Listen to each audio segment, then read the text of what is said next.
Welcome back to the Greg Schruffler Show, where we talk about anything and everything that has God in it. Why? Because we gotta. Hope you like the intro music. It's called Gothic Storm by Shadows and Echoes at pixabay.com. Few announcements. We're continuing the Faith series, and I sincerely hope that you're enjoying the Faith series. Even though I know I need to apologize to you guys because I'm trying to crank out episodes ahead of time, because doing it from week to week, I'm not able to do the honeydew list. And that's getting me into some trouble. So I'm trying to crank out some episodes to get ahead so that I can start doing these things, these lists. Anyway, I appreciate your patience. I appreciate you hanging in there.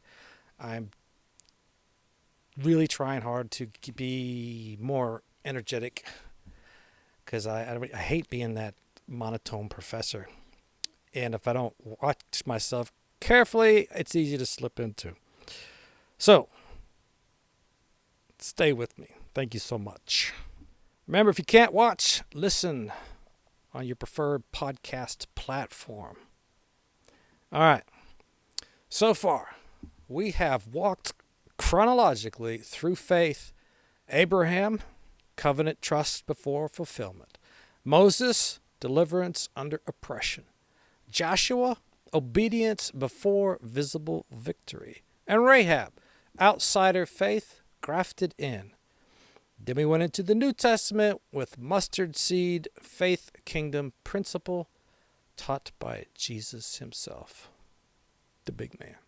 And then we did faith after ascension, belief without physical presence. He's gone, but how do we continue on? Then we did faith after fire, Acts of the Apostles. I hurt my shoulder in the gym this morning. I apologize for these shadows. I'm still struggling to get these lights figured out. It's just, I don't know. Can't win.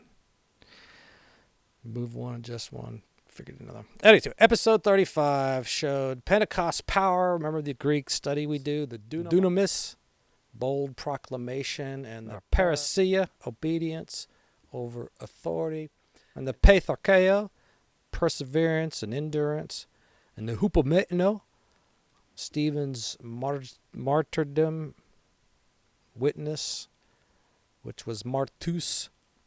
We did Peter's prison break, Paul's missionary expansion, and that was in faith empowered visibly in the apostolic era. Now, I guess I'll take a second here and talk about apostolic, and I apologize for not doing it sooner, in case there's some people kind of wondering, what is that about? So it means directly connected to the original eyewitnesses of the risen Christ. Those commissioned personally by Jesus and those who saw him alive after the resurrection. Now the question is, what happens when the apostles begin to fade? When miracles are no longer central? When persecution intensifies? When believers must live by unseen conviction? And this is where Hebrews enters. As usual, research brought to you by the Bible, Internet, ChatGPT, and supporting links. We'll be right back to start segment 1 after this brief announcement. Hello, I'm Greg Schruffler, and I want to take a moment to talk about content protection and infrastructure initiative. The Greg Schruffler Show produces original, long-form commentary exploring faith, culture, history, prophecy, and modern events through a biblical worldview lens.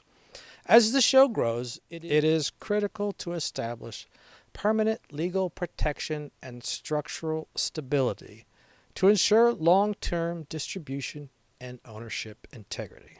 This initiative focuses on securing and safeguarding the foundation of the show. Thank you so much for your consideration. All right, number 1, segment 1, fading witnesses. The eyewitnesses begin to fade. We are moving from Acts to Hebrews. Acts shows faith in motion, and Hebrews defines what that faith actually is when visible leadership starts to disappear. Let's begin with the definition of faith. Hebrews chapter 11, verse 1. Now faith is confidence in what we hope for and assurance about what we do not see. By the way, if someone claims to be a Christian, they should know this verse because faith is our bread and butter. I mean, that's like ground zero. So they should know this. All right, so we're going to continue our Greek out. 2 words that we're going to look at are confidence and assurance. Confidence in the Greek is pronounced elenkos, meaning inner conviction, proof, evidence that persuades. This word is used in legal settings for presenting evidence that establishes truth. The next Greek out is assurance. This Greek word is pronounced hypostasis. Then the core meaning, that which stands underneath, foundation, substantial reality. This word has a range of meaning. Just like in the English, we have the word run, R-U-N, which can mean run with your legs, run a business, run a program. So in the same manner, the Greek has their own type of words. So you have to look at the context to be clear. So in Hebrews 11:1, hypostasis means faith is the foundation beneath hope. It's not a positive outlook. It's not an emotional warm and fuzzy. It's confidence resting on something real, even when unseen.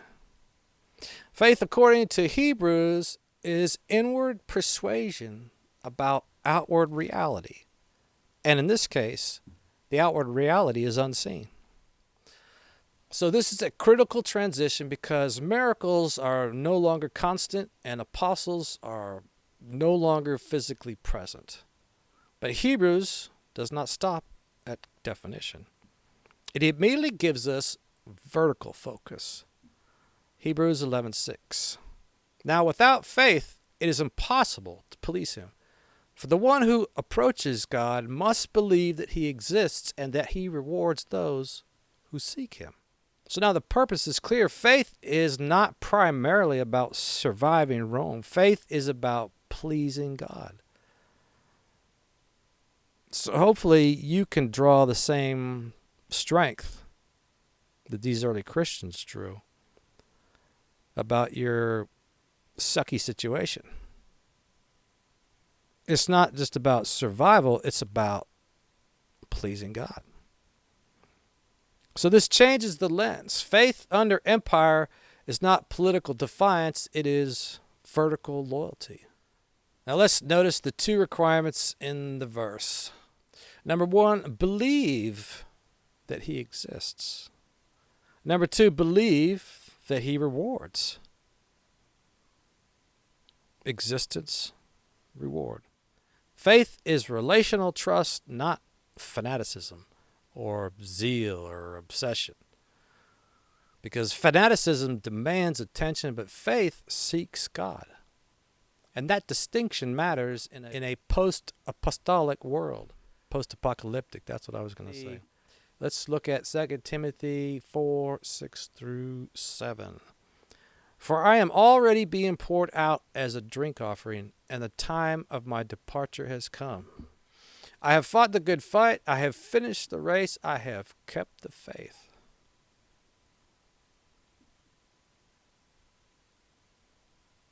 Is that something that could be said about you?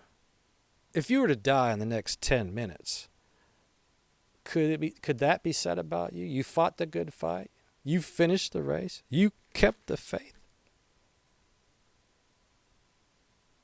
I mean, we should be living every day to make that our statement. Now, the apostolic era is closing, and you may be thinking, well, let's just get some more apostles. So let's look at the scriptural qualification for this office of apostle. And that's in Acts 1:21 through 22, the NLT. So now we must choose someone else to take Judas's place and to join us as witnesses of Jesus' resurrection.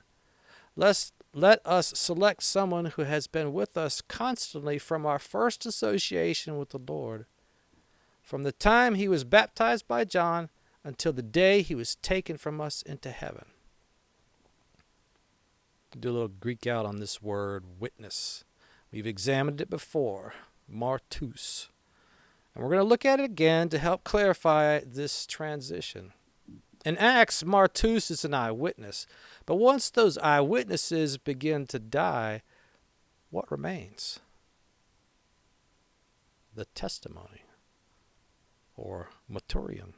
It's evidence, witness, often used for providing proof or bearing witness in legal and spiritual matters.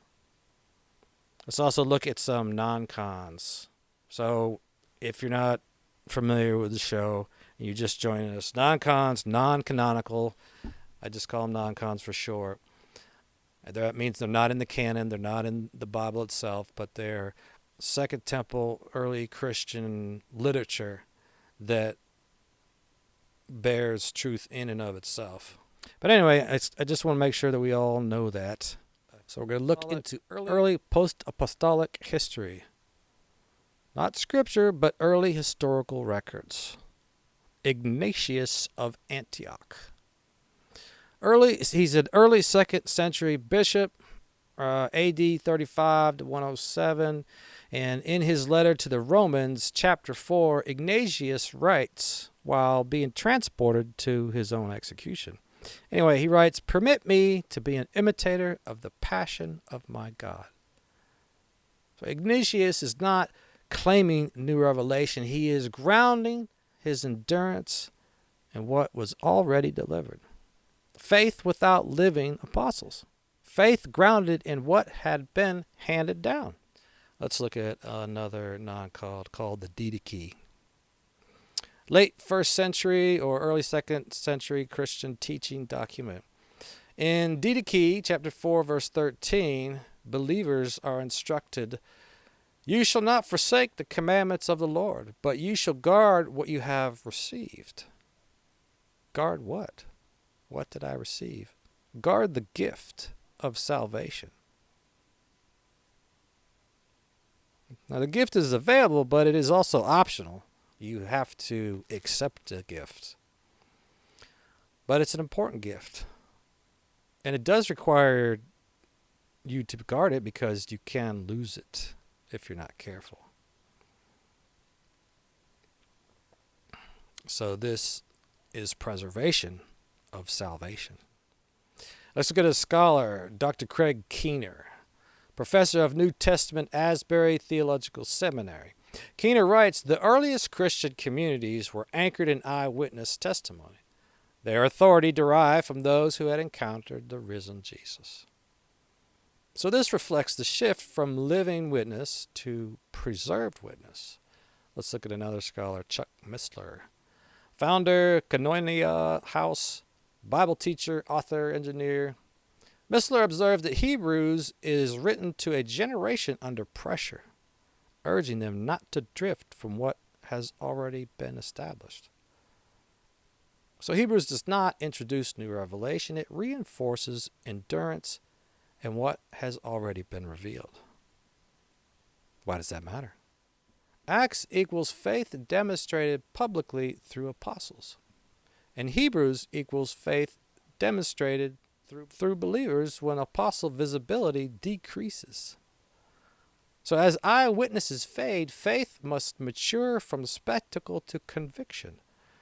Not weaker, but deeper. Next. Under pressure. Ding ding ding ding ding ding ding ding ding ding. Under pressure. Faith under pressure. So we now move from definition to endurance. Hebrews 11:35 in the ESV, English Standard Version. Women received back their dead by resurrection. Some were tortured, refusing to accept release so that they might rise again to a better life. And the word we're going to Greek out on is tortured. It's pronounced tumpanitzo, meaning to beat, to stretch on an instrument of punishment, to execute through prolonged suffering. Now, for your entertainment, I'm going to present to you 10 torture techniques that the early Christians were exposed to.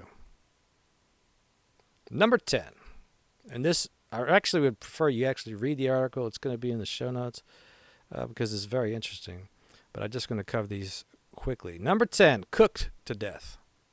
Cooked to death. Number 9, dragged to death. Number 8, skinned alive. Number 7, sewn into hides. Yes, they were sewn into hides naked, and then dogs would tear them apart. Number 6, starved to death. Number 5, boiled to death. Now, it's rumored that John, not John the Baptist, the Apostle John, he was exposed to, well, let's say it this way. They tried to kill him, but they could not. And they ended up just putting him in Patmos, which I found interesting. Anyway, number 4, auto da fe, or act of faith. This is when the Spaniards were having their fun.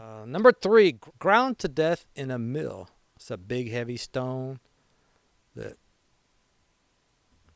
is circular, and donkeys usually power it. Number 2, broken on the wheel. The wheel is also pretty gory. So like a wagon wheel or a chariot wheel, they just take it and they take the arms and legs and stretch them out and secure them tightly. And then you're naked, and then they take something like a sledgehammer and pound your extremities into mush. No recovery from this. Often they also pound your testicles. But each time they break something into mush, they'll ask you, are you ready to renounce your faith? All right, and number 1, guts eaten by pigs. So for this one, they would take corn after they ripped open your stomach, your guts. They ripped open your flesh, shove corn in your intestinal area, and then pigs would come and eat your guts. So you're very much alive when this is going on. Well, these are obviously not metaphorical suffering. It is physical persecution. In Hebrews was written to believers who were either experiencing this or about to. Faith here is not abstract theology. It is endurance under violence. Let's look at Hebrews 12:3 in the NIV. Consider him who endured such opposition from sinners, so that you will not grow weary and lose heart. So we're going to Greek out on the word endured, pronounced hupomeno, meaning to remain under, to stay instead of fleeing, to persevere beneath pressure. Now, if you're tracking, we've examined this word before in episode 35 in Acts, and we revisit it now intentionally. Because in Acts, upomeno described apostolic perseverance.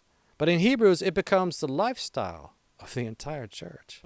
It moves from apostolic courage to congregational endurance. Let's look at some non-cons, early Christian historical records. Pliny the Younger is a Roman lawyer, author, magistrate, and governor at this time. But Pliny wrote letters to Emperor Trajan, AD 110 to 112.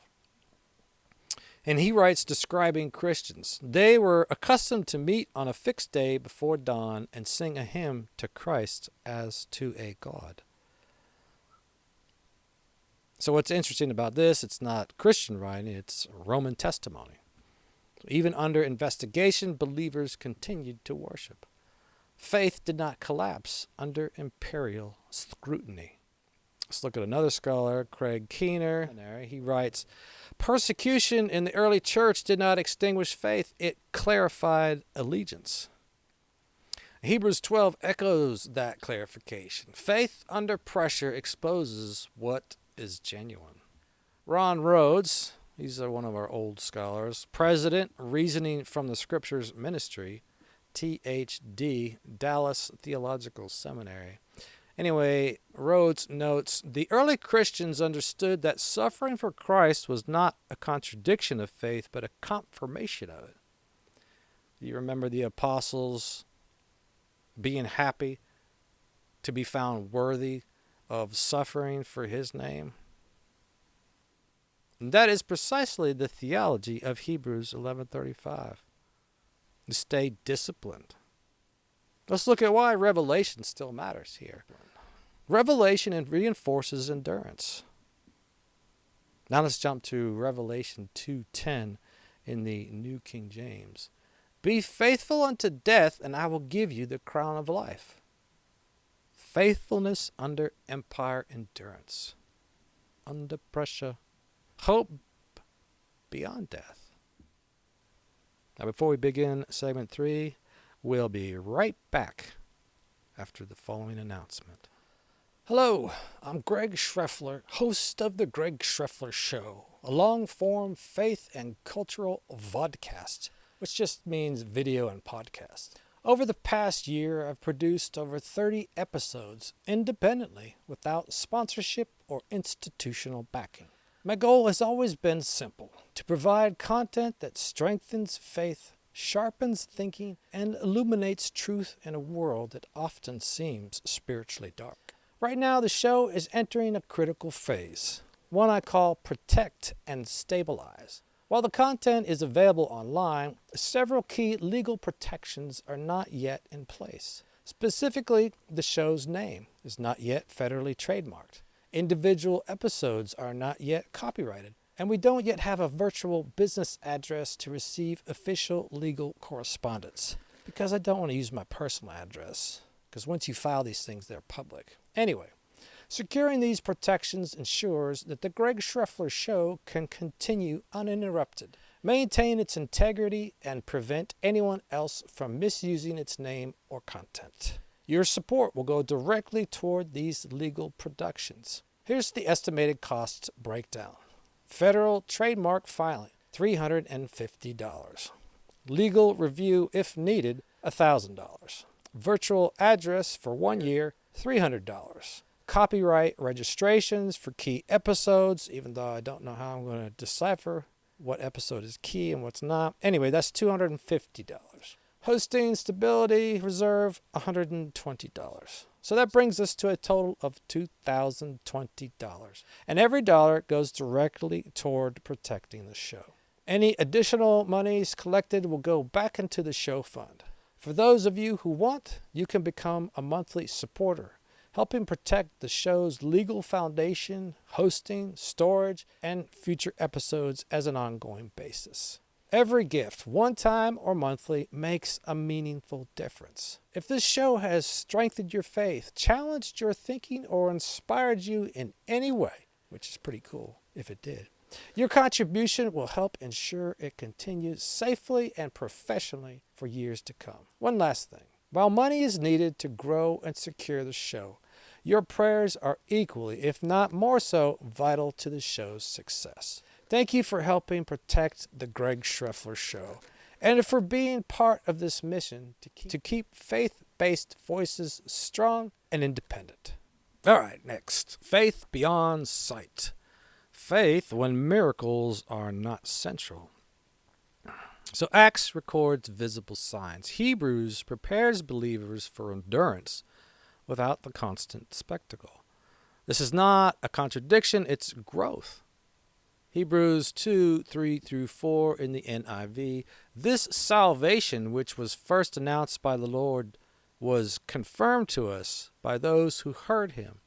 God also testified to it by signs, wonders, and various miracles, and by gifts of the Holy Spirit distributed according to his will. So the tense here was confirmed, air quotes, is past. The signs and wonders authenticated the original proclamation. But now let's look at one of the key words in our Greek out. It's confirmed, or bebayo, meaning to make firm, to establish as valid, to guarantee as trustworthy. By the way, for those of you that speak Greek, I'm sure you're entertained by my pronunciations. Anyway, the miracles did not replace the message, they established it. Like signing a legal document to verify authenticity. Once verified, the document stands. Hebrews assumes the message has already been authenticated. So the church now lives from what has been established. Let's look at 2 Corinthians 5:7, New King James. For we walk by faith, not by sight. So let's Greek out on the word sight. Pronounced eidos, meaning visible form, outward, appearance, what is seen externally. And Paul contrasts visible confirmation versus trust in revealed truth. So faith is not sustained by continual visible manifestation. It is sustained by trust in what God has already revealed. This is exactly the shift from Acts to Hebrews. Let's look at a non-con. Epistles to Diognetus, 2nd century Christian apologetic. This early Christian writing describes believers living within Roman society. They dwell in their own countries, but simply as sojourners or travelers, passer-throughs. They obey the prescribed laws and at the same time surpass the laws by their lives. So there's no mention of ongoing public miracles. Instead, there's a distinctive conduct. Faith expressed through transformed living. And that applies to us, right? As Christians, we're transformed, not to anything better, but to a holier life. And this should be evident, right? Let's look at another one. Tertullian, Apology chapter 50, around AD 197. Tertullian writes to Roman authorities, the blood of Christians is seed. He's not trying to be theatrical, it's just a historical observation. Persecution did not suppress Christianity. It multiplied it. Not because of spectacle, but because of conviction. Scholar Dr. Craig S. Keener writes in his historical work on miracles, while reports of miracles continued, the central proclamation of early Christianity rested not on repeated spectacle, but on the once-for-all revelation in Christ. The foundation is Christ. The verification occurred. The church continues.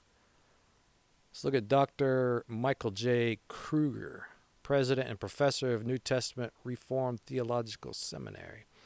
Kruger writes, the authority of the apostolic message did not depend on the continuing presence of the apostles, but on the enduring truth of their testimony. And that is Hebrews theology. Established, delivered, persevered. Let's examine a theological movement. In Acts, miracles accompany proclamation. But in Hebrews, the message stands established. Early church history. Faith persists even when miracles are not central. Not because the Spirit left, but because the foundation was laid. Why does this matter? If faith depends on constant visible signs, it collapses when signs are absent. But if faith rests on what has been confirmed, it endures.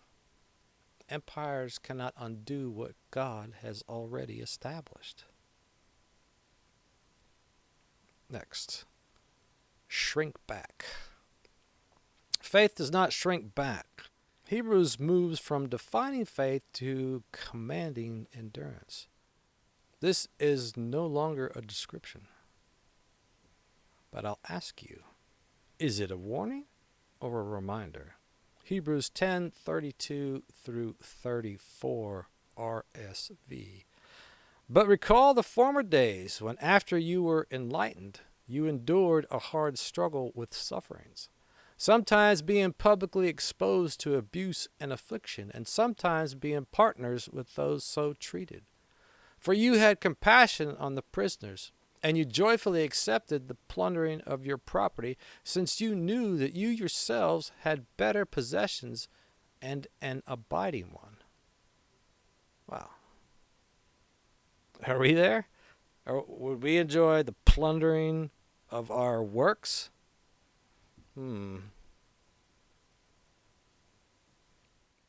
If we take the time to really reflect on this, on what the early Christians went through, our faith is pretty shallow compared to theirs. And that's why I enjoy covering this, because I think it's important to talk about what happened and what the early Christians went through. I don't think it's something that we just lock away in a closet. We need to keep it present in our mind to remember what our roots are, where we came from, and what people did to get us where we are today. Anyway, this is not theoretical pressure. It is public shame, imprisonment, confiscation of property, empire pressure. Now let's look at verse 39. Hebrews 10:39 in the AMP Amplified. But our way is not that of those who shrink back to destruction, but we are of those who believe, relying on God through faith in Jesus Christ, the Messiah, and by this confident faith preserve the soul. So we're going to Greek out on this phrase shrink back, pronounced hypostole, meaning withdrawal, retreat, pulling back under pressure. The English analogy we'll use is the phrase back up. It can mean reverse a vehicle, support a claim, retreat from a position. But the context defines it. Hypostole means retreating from public allegiance to avoid suffering. And Hebrews says faith does not retreat. Let's look at Hebrews 11:13 through 14 in the ESV, English Standard Version. Therefore, let us go to him outside the camp and bear the reproach he endured. For here we have no lasting city, but we seek the city that is to come. The word we're going to Greek out on this time is lasting, pronounced menouson, and the root word meno, meaning to remain, to abide, to continue. This phrase, lasting city, air quotes, means a city that remains. As Hebrews says, Rome looks permanent, but it is not. So the believer seeks what remains. Faith under empire requires eternal perspective. I think faith under any kind of pressure requires eternal perspective. Let's look at a non-con. 1 Clement, AD 96. Letter from the church at Rome to Corinth. So 1 Clement 5 describes believers who contended even unto death. So while it's not scripture, it shows late first century Christians already facing lethal pressure.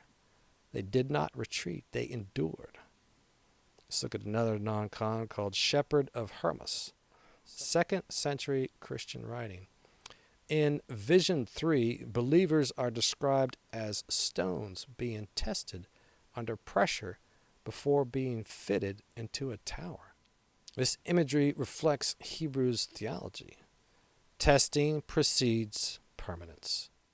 Yes, again, it's non-con, but it reflects early understanding of endurance as refinement. Let's look at a relatively new scholar, Dr. F. Bruce, former Rylands Professor of Biblical Criticism and Exegesis, University of Manchester. Bruce writes regarding Hebrews 10. The readers had already suffered for their confession, and the author urges them not to abandon the ground they had gained. What ground did they gain? So if they smashed one arm and hand and fingers, and then they give you a chance to renounce your faith, what would you do? Knowing that if you didn't, they're going to smash the other one.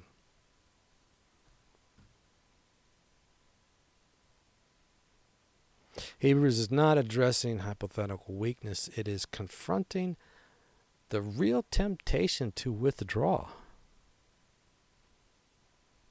Is this something that we would have withstood? This kind of testing? I mean, we're pretty cowardly today in comparison, right? I remember as a teenager in high school, I easily abandoned the faith, because I wanted to fit in. I wanted to be accepted. And that was just from being teased or whatever. Not being in a group, a clique. Dare we stand up for Jesus today? And even if we do, what are people going to do? They're going to call us names. Ooh. When you think about what these people went through. Anyway, Dr. Ben Worthington III, professor of New Testament, Asbury Theological Seminary. Worthington writes, Hebrews calls its audience to public perseverance, not private belief alone. And that is critical. Faith is not internal sentiment. It is visible loyalty.